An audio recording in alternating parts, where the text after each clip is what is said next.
കാസർഗോഡ് നഗരത്തിലെ ഗതാഗതക്കുരുക്ക് കഴിയാൻ നടപടി സ്വീകരിച്ച അധികൃതർ. പരിഷ്കരണത്തിന്റെ ഭാഗമായി പോലീസ് പുതിയ സംവിധാനം ഏർപ്പെടുത്തി തുടങ്ങി.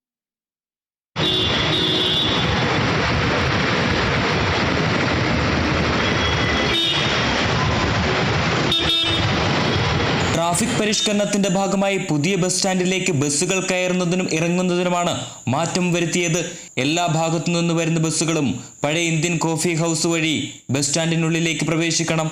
ആളുകളെ കയറ്റിയതിനു ശേഷം പ്രധാന കവാടം വഴിയായിരിക്കണം പുറത്തിറങ്ങേണ്ടത്. ബസ് കയറുന്ന സ്ഥലത്തും പുറത്തിറങ്ങുന്ന പ്രധാന കവാടത്തിലും നിർദ്ദേശം നൽകാൻ പോലീസ് സംവിധാനമുണ്ടാകും.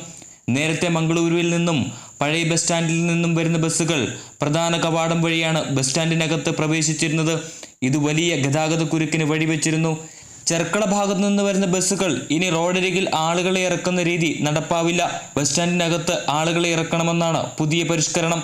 നിരവധി അപകടങ്ങൾ സംഭവിച്ചതിനെ തുടർന്നാണ് പരിഷ്കരണം. നിയമലംഘനം നടത്തുന്ന ബസ്സുകൾക്കെതിരെ കർശന നടപടി സ്വീകരിക്കുമെന്ന് ട്രാഫിക് പോലീസ് വ്യക്തമാക്കി.